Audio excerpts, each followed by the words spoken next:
Shalom, bien-aimés dans le Seigneur, tout le plaisir pour moi de vous retrouver. Demeurez abondamment bénis.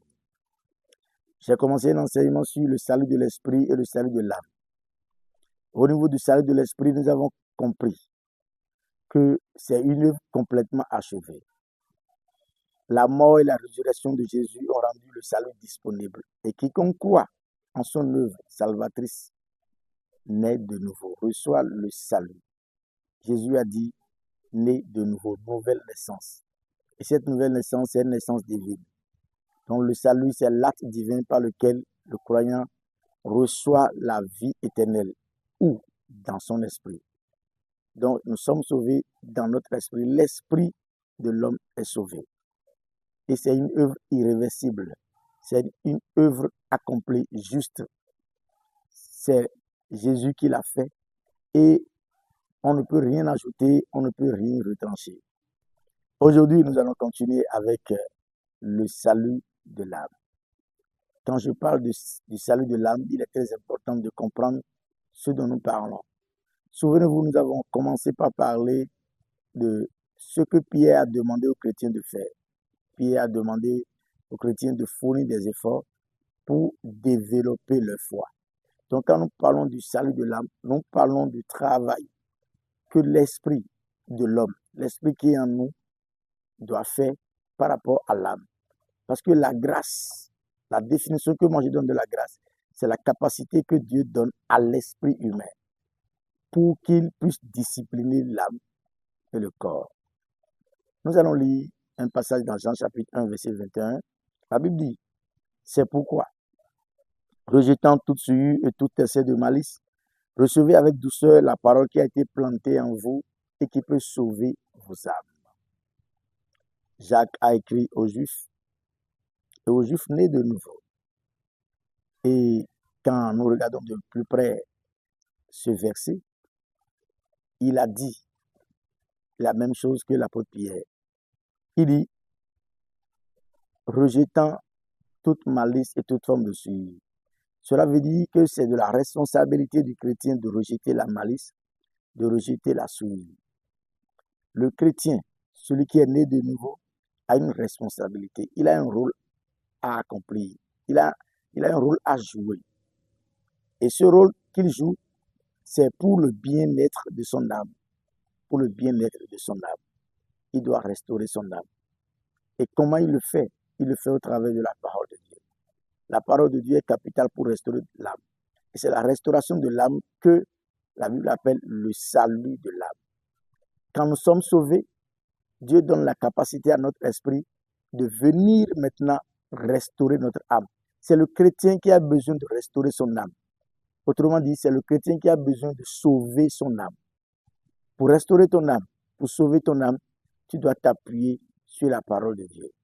Et ce que Jacques dit là est très important. Il dit, avant de parler du salut de l'âme, cela passe par le fait d'abord de rejeter la malice, de rejeter la méchanceté. La malice et la méchanceté se trouvent où? Ça ne se trouve pas dans l'esprit de l'homme. Ça se trouve dans l'âme de l'homme. Ça se trouve dans la pensée de l'homme. N'oubliez pas, Jésus a dit, c'est du fond du cœur que viennent les mauvaises pensées. Et l'âme, c'est le siège des pensées, des émotions, des souvenirs. Alors, le chrétien qui fait son effort, tous ses efforts pour discipliner, je dirais, pour restaurer son âme, c'est ce chrétien-là qui rejette, qui commence par rejeter la malice, la souillure, qui se met à l'écart de tout ce qui peut le compromettre, de tout ce qui peut souiller son âme. Frère, nous pouvons souiller notre âme à cause des informations que nous envoyons dans notre âme. Parce que les informations que nous envoyons dans notre âme ne sont pas souvent compatibles à l'esprit. Et vous savez, les 5 fenêtres du corps sont directement accessibles à l'âme. C'est-à-dire, je vais parler des 5 sens de l'homme. Donc, il est important quand nous parlons du salut de l'âme, nous sommes en train de parler du travail que l'homme en tant qu'esprit doit faire au niveau de son âme, pour que son âme puisse s'aligner sur la droite ligne de la parole de Dieu. Quand j'essaie de relire le même texte dans la version parole de vie dit quelque chose qui m'a beaucoup intéressé.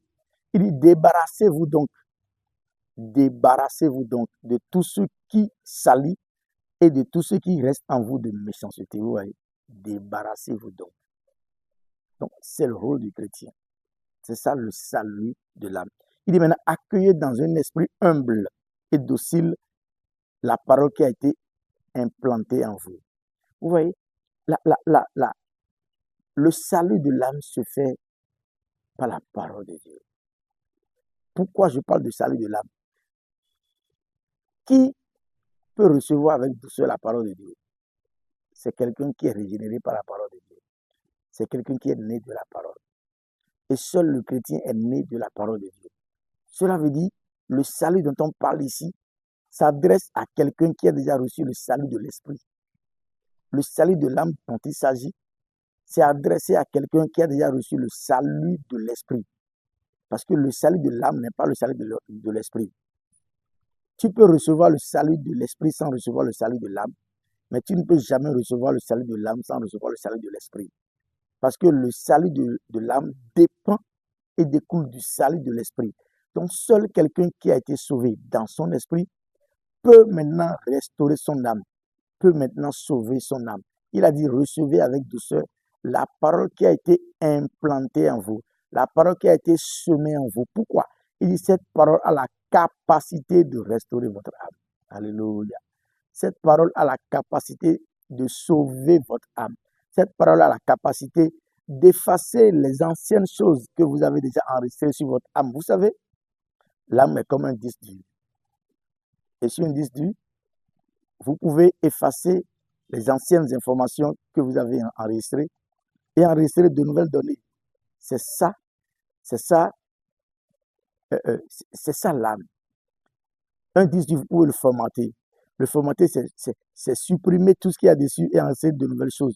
Donc, avec la parole de Dieu, vous formatez votre âme. Et votre âme, c'est-à-dire vous la mettez à jour. Elle se met à jour avec votre esprit. Et quand vous arrivez dans cette dimension, vous devenez un chrétien spirituel.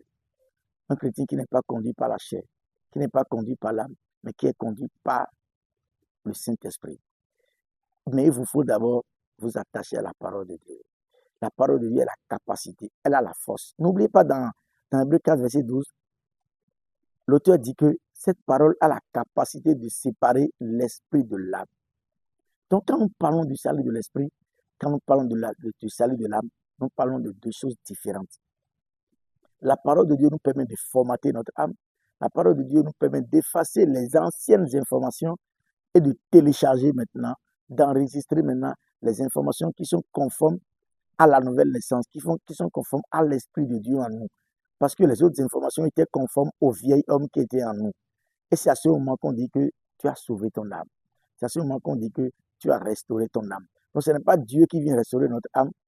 Ce n'est pas le pasteur qui vient restaurer notre âme. Mais c'est nous-mêmes. Mais nous, en tant qu'esprit, la grâce, c'est la capacité que Dieu donne à ton esprit de pouvoir restaurer ton âme et discipliner ton corps. Travaille, travaille, travaille. Après la nouvelle naissance, tout n'est pas fini. Tu dois restaurer ton âme. Tu dois sauver ton âme. Et c'est ton devoir. C'est ta responsabilité. Demain béni. À la prochaine.